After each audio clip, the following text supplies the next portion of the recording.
On the StoryTellers series today, I am humbled and I'm honored to be in the presence of two very powerful and important heroes in my world and in our world. In the next few minutes, I will introduce one of the most compelling and iconic journalists I've ever come to know, Mariane Pearl, along with Executive Director of UN Women under Secretary General of the United Nations, Phumzile Mlambo-Ngcuka. We will begin. We first welcome member of the ANC, Deputy President of South Africa, a champion of so many causes, actively involved in the struggle to end apartheid, a champion of gender equality, UN Women, and the excellent He for She campaign. It is a pleasure to see you again and welcome finally to the Enactus World Cup, Phumzile. Thank you very much. It's wonderful to see you too. It's nice to see you. I believe that you're home in Johannesburg and you made it there from your place in New York City back to Johannesburg before COVID-19 and the lockdown began.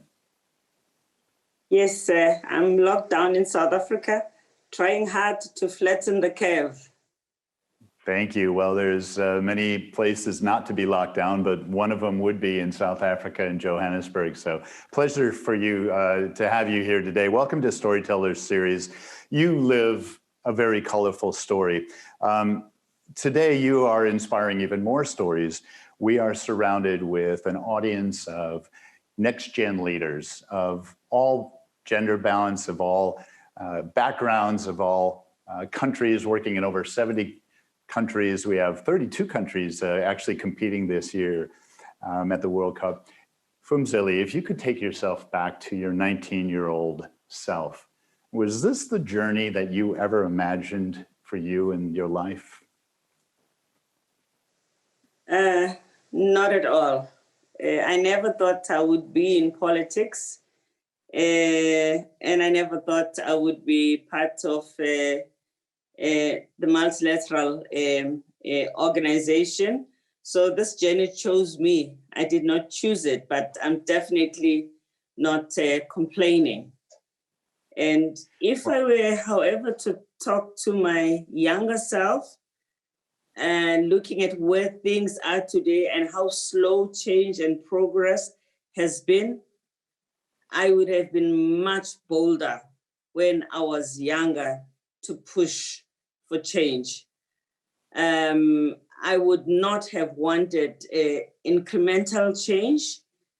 I would have fought for big, giant step rather than baby steps, because in the interim, we've really wasted a lot of time, some of which we will never gain again, and the people affected, we can never give back the time lost. You grew up and lived in a very patriarchal society. It still often is. By being bold at that moment in your time, was the timing right? Would you have had the same traction that maybe we have now? Were there other trailblazers before us that paved the way? Or being bolder at that time, how do you think you would have been treated? Well, I mean, I think it would have been tricky and probably confrontational. But as they say, you know, good girls never make history. That probably would have been important to shake the system. I think the fact that right now we live with a notion of being a disruptor, and that is a positive thing, that vocabulary should have existed earlier. But if I think about patriarchy in particular, I think the world allowed mediocrity to be mainstream and to thrive, because men are not in the leadership positions that they occupy because they've proven anything. They just have to show up as a man, and they get to the next step. And I think the takeaway is that one shouldn't try to be perfect before you take on your biggest dream, that it's good to fail. Right now, I do anything I need to do. If I don't get it well, it's actually good for trying. And I think that it should be the spirit.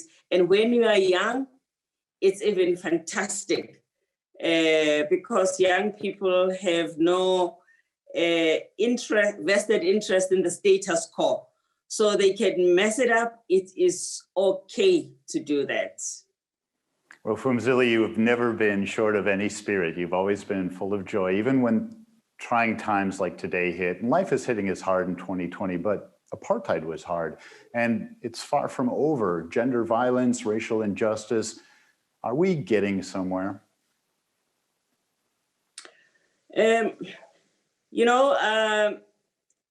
The glass is half empty. There certainly is a lot of investment that especially women and young people are making in bringing about the changes.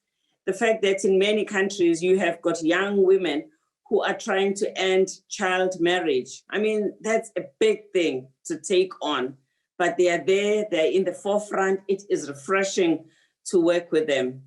You have young women, as you know, who are trying to save the planet that we have messed up as old people. And of course now, as you know, in the US, we're dealing with racial inequality. And a lot of the people who are in the forefront are not necessarily the people who have lived for a long time and have entrenched racism. So that is inspiring. That is hope. We do need to make sure that the voices of change become louder and louder. We also need to be focused on our demands so that we are able to identify what are the change levers and focus on them and make sure that we go forward. And at this time of dealing with the pandemic, also solidarity is critical. I think coronavirus has shown us how important it is to be in solidarity with each other. There is no country that can address its problems alone. There is no country that can be an island. A virus anywhere is a virus everywhere. So let's do it together. Well, thank you for bringing up solidarity and our opportunity to unite ourselves. We seem to be so ripped in half, and sometimes that it's hard to find the joy and the brightness of future, but somehow you also, when you deliver hard messages, you are also a beacon of hope and joy. How do you find that escape and find that place of joy, and how do you also balance your life of the challenge that we're living in and the joy of the future? I actually think it's important to be honest about how difficult these issues are, so that we don't make people feel that this is an easy task. Some time ago, I wrote an op-ed which was, "Dear white people, dear white people and men, don't waste your opportunity, because you have different social capital than all of us who are Black and women. And therefore you need to use these opportunities that you have in the best interest of humanity." And these kinds of conversations bring about tension. Conversation about race in the feminist movement of all races bring about tension between Black and white women. But I don't want white women to speak for me, but I want them to fight for feminism that benefits all of us. So it's important to have this uncomfortable conversation between ourselves so that we're able to strategize about our roles. Otherwise, there's a risk of having a philanthropist thinking that it is their responsibility to rescue anybody, and that would not be fair on them. People must also rescue themselves. Thank you, Phumzile. You're a great champion of the He for She campaign, and it was a pleasure to be part of it. And it's a place for all of us in the world to support feminism and also introduce the nurturing opportunity that oftentimes men have missed out on, and paternity leave, and some of those things that are very important into nurturing a child and being part of that family of life. Phumzile, our next guest, is so excited to meet you, and honestly, I can't wait to bring her on. I first met the Pearl family years ago at the time when Marianne's memoir, A Mighty Heart, was made into an amazing movie played by Angelina Jolie. A Mighty Heart is a powerful and important story, and Marianne's life went on to bigger than life adventures, and some of it captured in her second book, In Search of Hope. She is a writer for the New York Times, Glamour magazine, winner of many of the highest journalist awards, a teacher of advanced journalism, producer of women bylines, multimedia narratives from women and girls worldwide. She is directing a project, Women's Voices Within, and working on her third book, wow, Weapons of the Weak. Hello, Mariane Pearl. It is so great to have you here today. Thank you. Thank you. So can I be the first to ask a question as a good journalist? Please, by all means, the floor is yours. What do you think is the weapon of the weak? You asking me, Mariane? Yes, I am. Firstly, I could just, I have an opportunity to tell you that I really, really admire your work, and thank you so much for everything that you do. I mean, I don't know if I have never thought quite specifically about that, but I will take my guess and still say that solidarity between and amongst the poor and the weak gives them the greatest strength. Nice. I'll jump in and take a wild stab at checking in with our own vulnerabilities and recognizing where we might feel fear or anger or vulnerable, and perhaps flipping that as an opportunity. Not bad. There's no answer to it. I mean, everyone, the one that refers to my book is actually cynicism. And it's not from me, actually. It's from a French writer called Guy de Maupassant. Cynicism is the weapon of the weak. He referred to the weak as, as people who had little character. And I feel like, everything that Phumzile just said, which is incredibly spot on, I mean, about the potential of youth to take this divided, angry world and turn it into something new, because we need that. And the reality of each one of us, and how do we do that? So for me, the question about so my 17, 20-year-old self was a complicated time, not politically, but I was living such an immigrant in Paris, and my father was a Dutch mathematician and a complicated Jewish story, committed suicide. And so when I was 17, I found out that he was actually a suicide. So my urge was to leave my home. And I went to New York. I've never been to the United States before. I went to live in the Bronx with an uncle I found and I had seen once in my life. So it was kind of a weird story, but I did start this journey towards trying to understand who I am, what are the values that matter to me, and the world at large, almost in that order, I mean, I think that, every one of us obviously is unique. And in this world where everything is confusing, we confuse each other, we confuse intention, we confuse everything. I think it's important to invest in our uniqueness. And by that, I mean that understanding that no one can live your life for you. Everything you're going to contribute, like, Phumzile was telling us, politics chose me, so life has a lot of imagination and a lot of potential. So I think that for me would be the advice would be to take into account that anything that I'm going to contribute to the world with my personality, with who I am, will have to be rooted in an ability and an acceptance to work on my weaknesses, my own prejudices, my own limits, my own everything that makes me a lesser human being or a lesser citizen of the world. I have to work consciously on it. And I think that this is, I've been thrown into this quest because of my life, no? But I certainly advise, that goal of saying anything I'm going to contribute. You all like super talented young people. We need a world that needs change, So it's the brink of something completely new for mankind. But don't forget to work on character, because it all depends on this. We can't implement any of everything, but Phumzile was talking about if we don't work on character.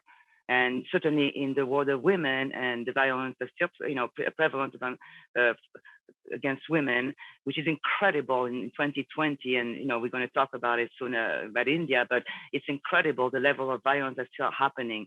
So we know what we have to do. We even have legal, weapon and arsenal and all, but nothing will work unless we're ready to do that painful, work that no one's ever going to see. They won't know how much you work for it, but that I think determines the success of one's life. Mariane, you mentioned your father and being displaced, and of course your mother of Afro-Chinese Cuban descent. It seems like you were born a global citizen in a very, very colorful life. But talk about being displaced. 2020, most of our college students around the world and the Enactus Next Gen leaders have been displaced this year. What's your advice for those lacking stability or lacking a sense of home or lacking a sense of core? What do we have to hang on to as our default, our place to go to so that we can build from there? Well, perhaps just take it as an opportunity, because the world is forcing you into something that's completely against everything you are when you are 20, to be locked down, right? With your mom. I'm with my son. I mean, we love each other, but I can't wait to take off and go, which you should, right? And so it has forced all of us. I think this crisis has revealed so many cracks that were easy to not take into account before, and it's over. And the cracks are like, nationwide and the size of the planet, but they're also very personal, because we all have to be with ourselves, get bored with ourselves, and do this thing that we never do in a fast-paced life. So it is an accelerated, road towards that, but take the opportunity, because everything you're going to do now, you're going to need so much in the near future. And we are going to need you to have that too. Phumzile mentioned earlier about wishing to be bolder in her younger self, but I find you both to be audacious and bold trailblazers. Do you both carry a sense of even more urgency, a sense of responsibility to spin the world in a better direction much faster? Do we have to get to where we're going tomorrow? I'll throw to you, Phumzile. Do you have that same sense of urgency that you wished of your younger self?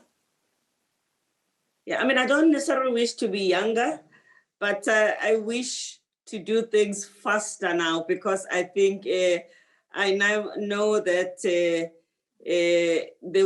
road ahead is shorter, maybe for me, and there's just so much to do. And as Mariane was saying, what we are in for now is much more complex, and it's much more visible, and the changes that are needed are much more urgent.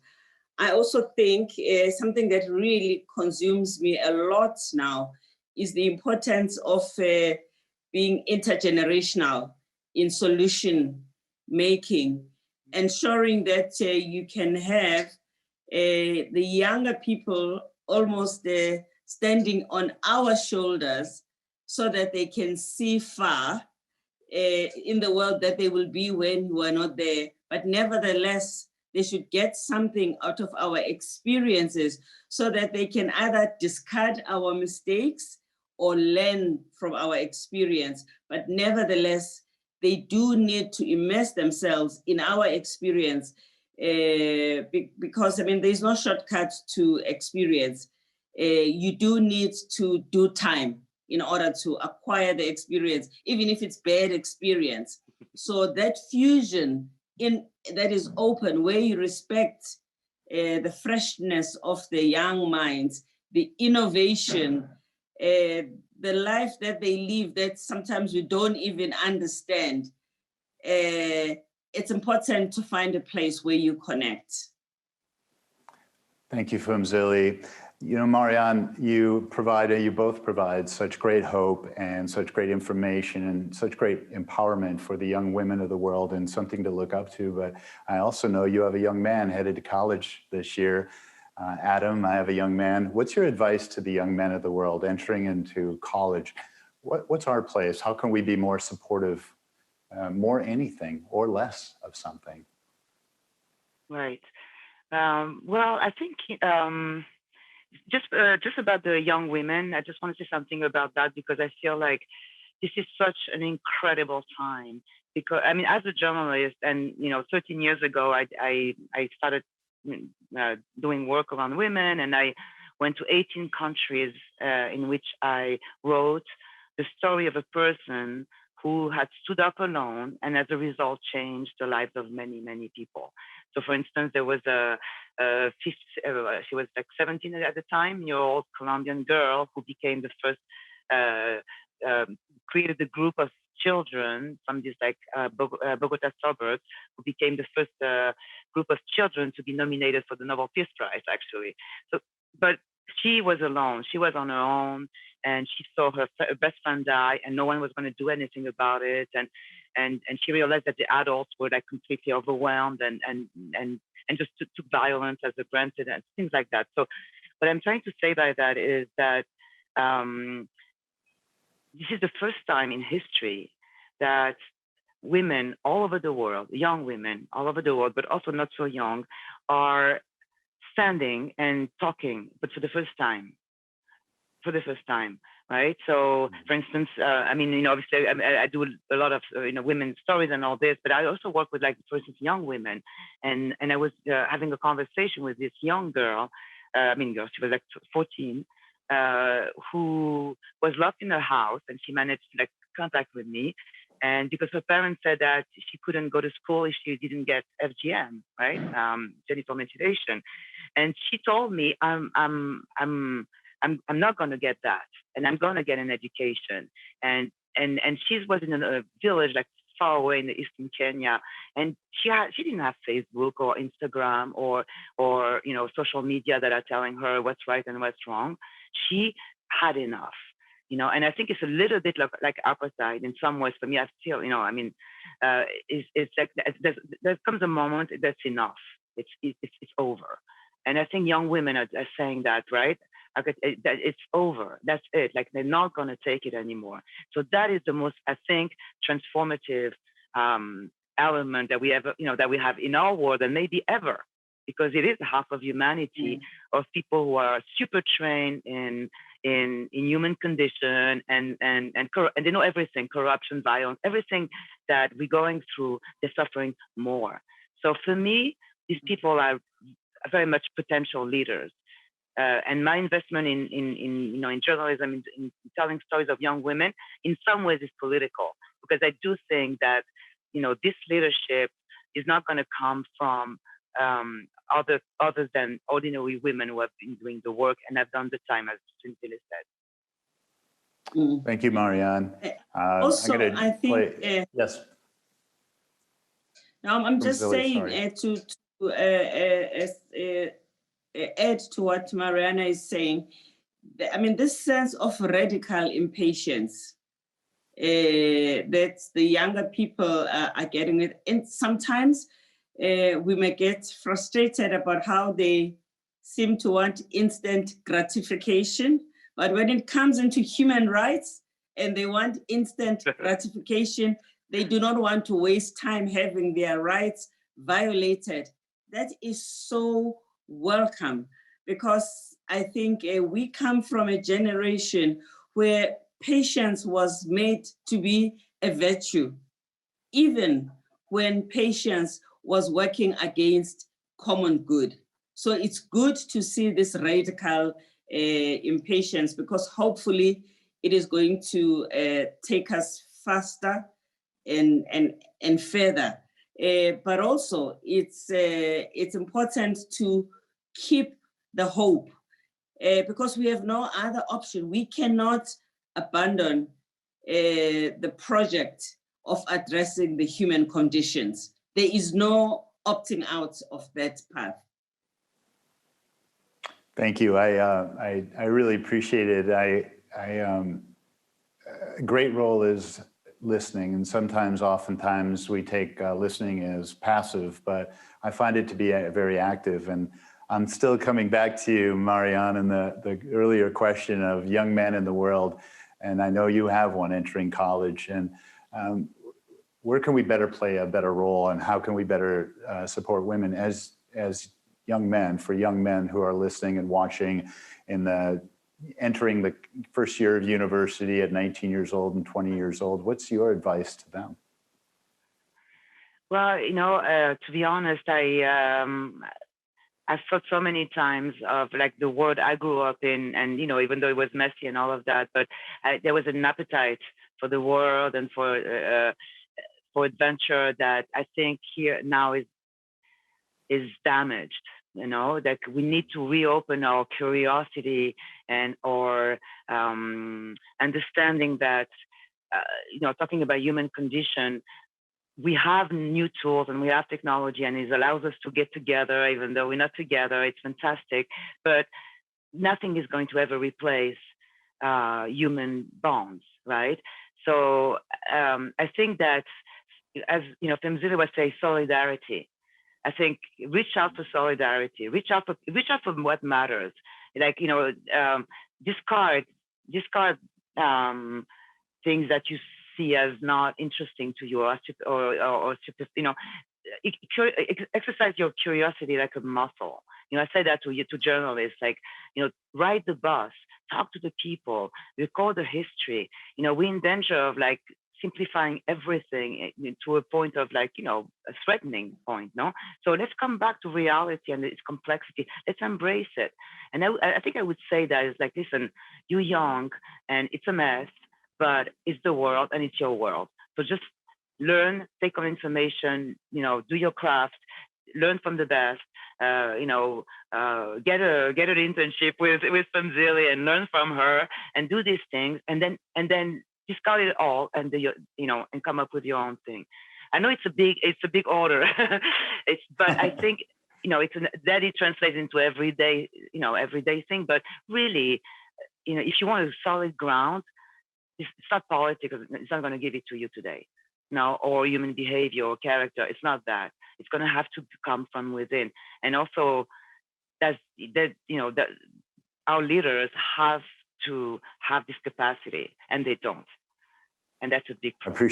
I appreciate your comment.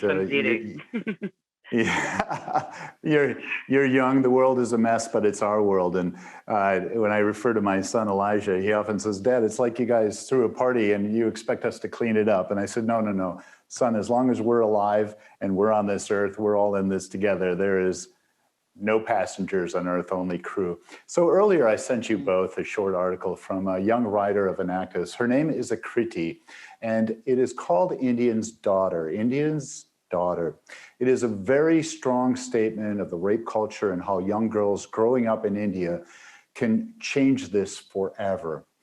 I sent you both the article, and I hope you have both had a chance to read it, because with us today is that young writer, Akriti. She now joins us. Thank you, Akriti. Welcome, welcome, welcome. And where in the world are you at this moment? Hi, sir. Hi, ma'am. I'm so honored to be sharing this panel with two of the most inspiring women that I've read about. And thank you so much for giving me this opportunity, sir. I'm really blessed that you took the time out to read my work. And I am in Delhi right now. It's 10:30 over here at night. And I have a question for both Phumzile ma'am and Mariane ma'am. So if I may. Phumzile ma'am, my first question is for you, when it picks up right from my article where I have talked about certain subtleties of patriarchy which go unnoticed in our daily lives. So my question is that how do you think young women like me can help the world wake up to these biases or these subtleties? And how can we advance the fight for equality, both politically and socially? You want to start, Mariane? I just wanted to tell you about something about storytelling, right? Because you have written this article, you write really well, and you have a clearly strong voice. So you are one of these people we're talking about, right? You know, and Phumzile was talking about this, you know, like radical impatience. We are radically impatient with these issues. That's over. You know, I lived in Mumbai for 4 years, so I was, you know, very immersed in Indian reality, and it was just maddening. I mean, you know, the situation, but for me, it was maddening because it was such a scale, right? But now I don't think it's now because of people like you know, because young women like you decide that they're going to change the, you know, the course of history, really, because that has been happening since India is, you know, exists. So how many women didn't have, when I'm talking about young women standing up and saying it's over, I am talking about you.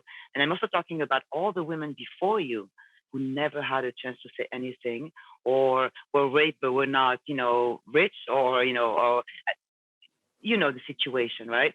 So I think that you have all you need to learn is, you know, is practice your craft and write and learn more and ride the bus, as I was saying before. But really take your role seriously, because it really is serious. And you know how many women don't have a voice in India. So I just want to add the last thing for you is that, you know, I feel like when I work with journalists all over the world, and I often feel that, you know, women like you in India, well, East Asia or in Africa, for that matter, they, as journalists, they have so much to bring to the West, you know, where maybe people are a little bit more confused about why we are journalists. What's our role? You know, where people, you know, like there's a lot of confusion in the Western media about what we're doing and how we're doing it, and etc. So I do think that a lot of people are, you know, talking about the weapon of the week, as, you know, become cynical, and that's the death of a journalist in my mind, right? So I think that also consider that, like, you have a lot to bring to people in the West as well, because your sense of purpose is very clear, and maybe theirs is not. So take that also into account, I would say. Yeah. I mean, I would also say that the fact that you have chosen to be a storyteller, it's in part because you have a story to tell, and we are the only one who can tell that story, and we want to hear that story, and we want to hear it from you. So it's important for you not to lose your voice, to amplify it. But from a journalistic point of view also, we so much need journalists in the context of gender, not to make the story fall off the page. One of the most frustrating things about issues affecting women is that you have a campaign, a Me Too or whatever issue, and while the issue continues to rage, the issues falls off the pages. So we need people who are dedicating to telling the story and just stay with it. And when you are engaged in the space where there is young men, your voice is important because you must own your space. You deserve to be there. You deserve to be heard. So be in these spaces and not allow them, for instance, to get away with sexist jokes, to get away with bullying, to get away with thinking that there isn't anything that is called consent. And it is only when you talk about these things that you make them normal conversation. I will just say something else also about being a mother of a boy like you, Mariane. One of my biggest regrets, since you are lucky, yours is just going to college. Make sure you don't lose contact. Oh my God, In my no. situation, at the height of apartheid, with all the things that we had to do, in fact, not the height of apartheid, I was already in government. And I was consumed by being, after apartheid, the first government, the first this task. And both myself and my husband were so consumed by that we lost to have enough time with the child. And it's very difficult to rebuild that relationship. So it's a story I tell to every mother and say, don't lose that opportunity. And I think we are wiser now as feminists also. We have learned that it's important to have a home-life balance. But for some of us, all of these, this appreciation came a bit later. That's a great message to all of the young people listening as well, is to, when I hear you say that, Phumzile, right after this, reach out to your mother and tell her how much you love her, and call her and talk to your parents and stay connected, because it's really about all of us. And what a profound experience and profound learning. Phumzile, thank you for sharing that. Oftentimes people look to you both as pillars of strength. I see your strengths, but what's the advice? And maybe that's a lot to carry on your shoulders, but how do you really balance both those strengths and our vulnerabilities?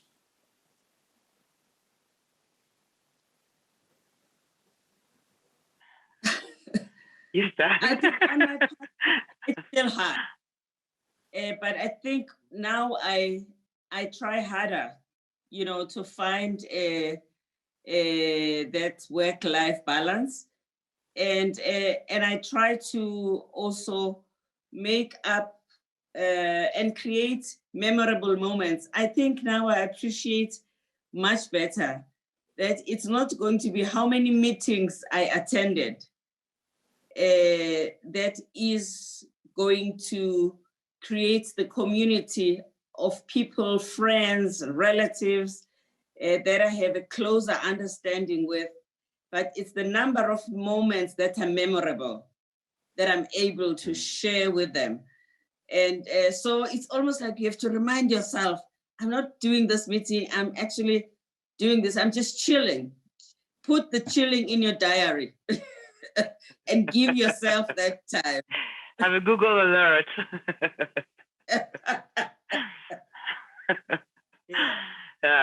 Moments of vulnerability for you. Yeah, Mariane, when you. Well, I think it's at the basis of everything I told you before. I think I would never tell you that if I didn't,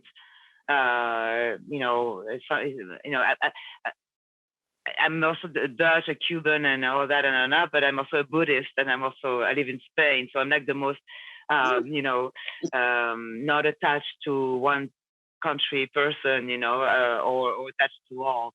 So I think that, practicing what I just told people to do, never, like fighting. I fight against prejudice. I fight against limits. I fight not a fight against myself, but I don't want to be that person. And I know it's a lot of work, but that has never proven to be the wrong choice.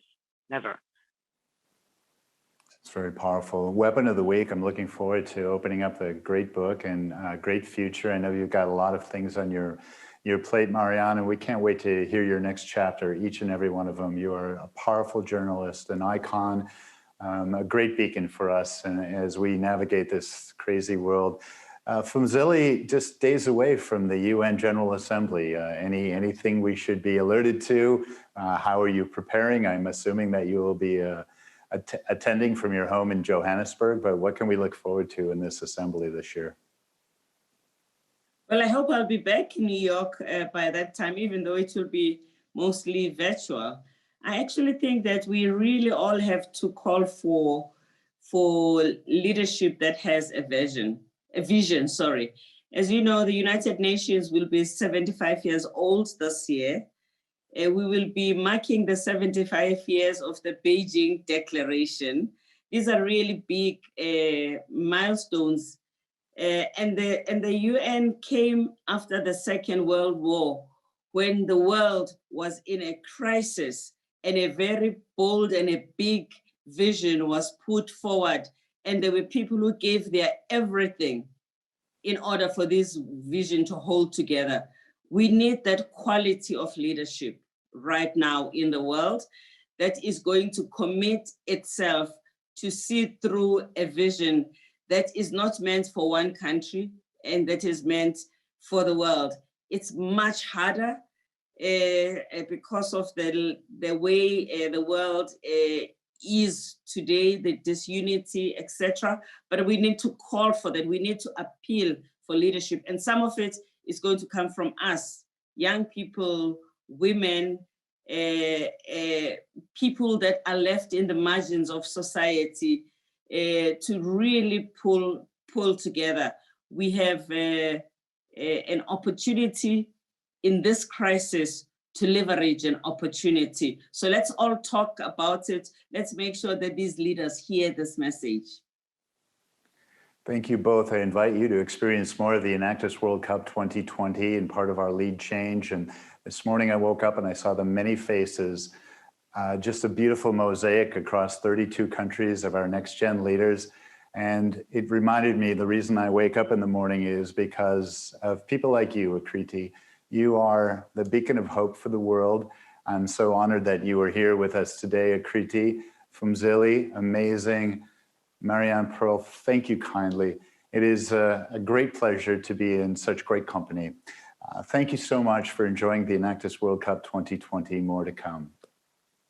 Well, likewise, and so nice to have a conversation with you. I loved it. Yeah, thank you for having us. It's really great to see this. Akriti, how is this for you today? It was very exciting. I was very nervous, but when everyone started talking, I felt really at ease, as if, I don't know, all the nervousness just vanished. See? Don't worry, we needed each other. You got this. You got this. Thank you, everyone. Thank you so much once again. Thank you. You so much for reading my article. Thank you. Yeah, fantastic. You keep going, okay?